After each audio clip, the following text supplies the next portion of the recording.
அகம் கல்வி மற்றும் அறக்கட்டளை சார்பில் 275 மாணவ மாணவிகளுக்கு கல்வி ஊக்கத்தொகை வழங்கும் விழா சென்னை மடிப்பாக்கம் மாமன்னர் மருதுபாண்டியர் மாளிகையில் அகம் கல்வி மற்றும் அறக்கட்டளை சார்பில் 12 மற்றும் 10ஆம் வகுப்பில் மாநில அளவிலும் மாவட்ட அளவிலும் அதிக மதிப்பெண் பெற்ற 275 மாணவ மாணவிகளை ஊக்குவிக்கும் வகையில் கல்வி ஊக்கத்தொகை வழங்கப்பட்டது. இந்நிகழ்ச்சியில் சிறப்பு விருந்தினராக அகமுடையார் கல்வி வளர்ச்சி சங்கம் மற்றும் அறக்கட்டளைகள் தலைவர் ராவணன், முன்னாள் IAS அதிகாரிகள் ராஜரத்தினம், வனிதா, வருமான வரித்துறை கூடுதல் ஆணையர் செந்தில் வேலன் ஆகியோர் கலந்து கொண்டு குரூப் 4 RRB தேர்வில் வெற்றி பெற்ற மாணவர்களுக்கு கேடயங்கள் வழங்கி கௌரவித்தனர். அதனைத் தொடர்ந்து மாணவ மாணவிகளுக்கு கல்வி ஊக்கத்தொகையினை வழங்கி சிறப்புரை நிகழ்த்தினார்கள்.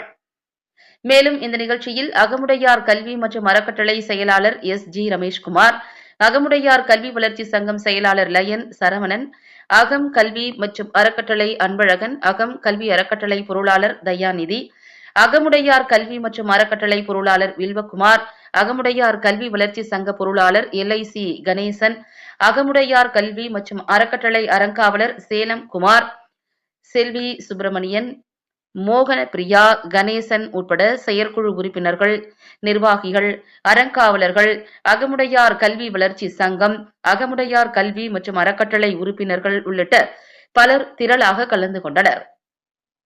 இதுகுறித்து இந்த நிகழ்ச்சியின் தலைவர் ராவணன் செய்தியாளர்களிடம் கூறுகையில், ஊடக நண்பர்கள் அனைவருக்கும் வணக்கம்.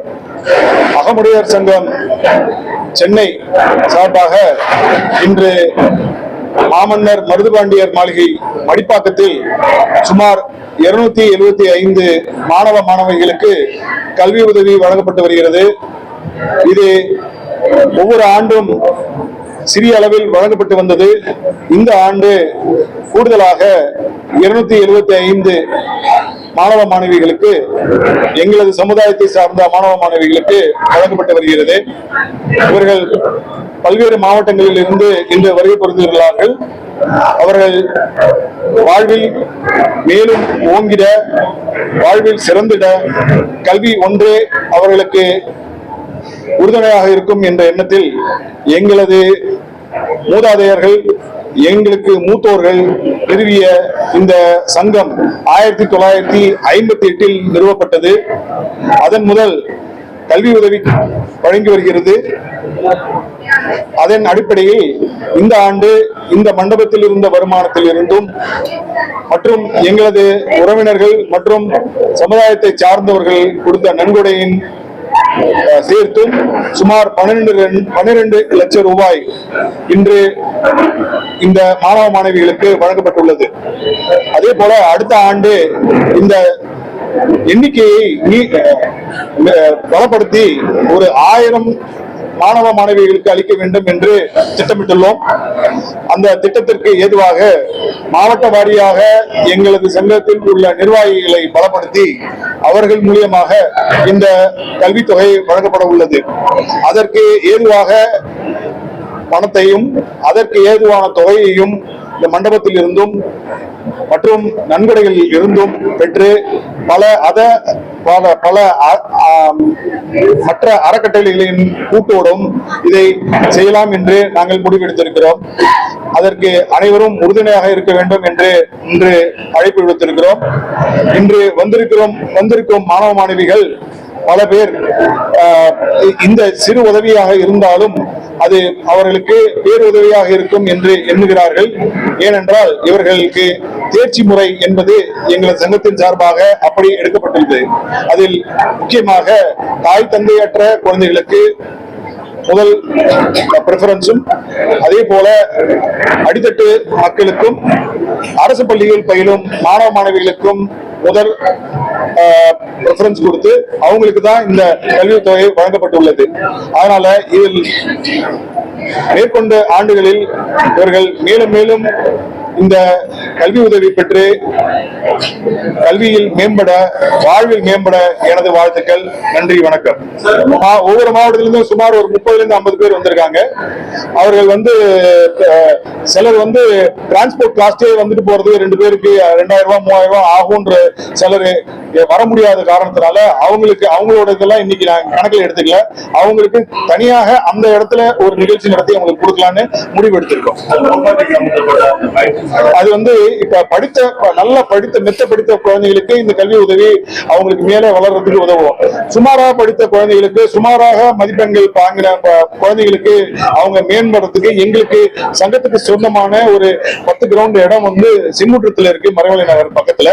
அதுல வந்து ஒரு ரோபோட்டிக் சென்டர், ட்ரைனிங் சென்டரை நிறுவனத்துக்காக நாங்க ஒரு 2 நிறுவனத்துக்கிட்ட பேசிட்டு இருக்கோம். ஒன்னு வந்து ரோபோட்டிக் சென்டர், ட்ரைனிங் சென்டர், இன்னொன்னு வந்து செமிகண்டக்டர்ஸ் ஃபிட் பண்ற அது ஒரு ட்ரைனிங் இன்ஸ்டிடியூட். இந்த 2 இன்ஸ்டிடியூட்ல எந்த இன்ஸ்டிடியூட் சரியா வரும்ன்றதை நாங்க முடிவு செஞ்சு அந்த ட்ரைனிங் இன்ஸ்டிடியூட் அங்க நிறுவி, அந்த ட்ரைனிங் இன்ஸ்டிடியூட் மூலமாக சங்கத்துக்கு வருமானமும், எங்களது சமுதாயத்தை சேர்ந்த மாணவ மாணவிகள் அதில் இலவசமாக பயிலவும், அவர்கள் அதன் மூலமாக நல்ல ஒரு வேலை வாய்ப்பு பெறுவதற்கும் ஏதுவாக இருக்கும் என்று எண்ணுகிறோம். நீட் நாங்க சங்கமா இதை செய்ய முடியாது. எங்க உதவியோட பல இடங்கள்ல தனியார் நீட் இன்ஸ்டிடியூட் நடத்துறாங்க. அவங்களுக்கு நாங்கள் வந்து பகிரங்கமா உதவி செய்ய முடியாத தவிர அவங்களுக்கு தேவையான உதவிகளை நான் செய்து வருகிறோம். இன்னைக்கு பார்த்திருப்பீங்க, இந்த குரூப் 2 குரூப் 4ல பாஸ் பண்ண பசங்க வந்து மருதிருவர் மையம்னு ஒரு இன்ஸ்டிடியூட் திருப்பரங்கம் மதுரையில் இருக்கு. அவங்களுக்கும் நாங்க எங்க மறைமுகமா உதவி செய்துட்டு இருக்கோம். அதனால அங்கங்க எங்களால தனிப்பட்ட முறையில சங்கம் சார்பாகவோ இல்ல அறக்கட்டளை சார்பாகவோ இது மாதிரி நிறுவ முடியாது. நிறுவனங்கள் அதிகமாக அதுக்கான தேவைகளும் அதுக்கான பண தேவைகளும் அதிகமா இருக்கும். அவ்வளவு வசதி இப்போதைக்கு இந்த சங்கத்தில் இல்லாததுனால அதை வெளியிலிருந்து நாங்க அதை உதவிகளை பெற்றுக் கொள்கிறோம்.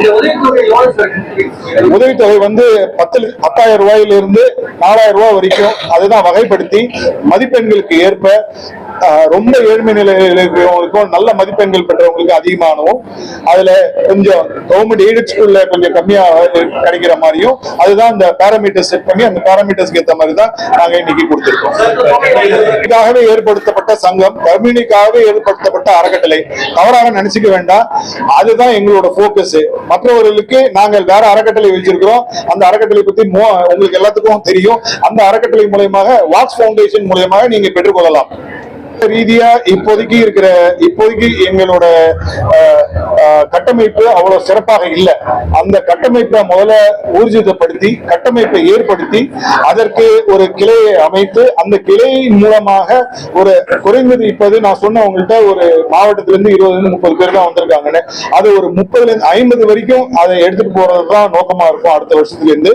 அப்போ 50-100 பேருக்கு நம்ம கொடுக்கும் போது வருடம் கொடுக்கறதுக்கு ஒரு point of contact, local contact, அவங்க அதிக தூரம் டிராவல் பண்ண வேண்டிய ஒரு கட்டாயம் இல்லாத ஒரு சூழ்நிலை ஏற்படும். அந்த சூழ்நிலைக்கு ஏற்ப அவங்களும் பயன்பெறுவாங்கன்றது நாங்க நினைக்கிறோம்.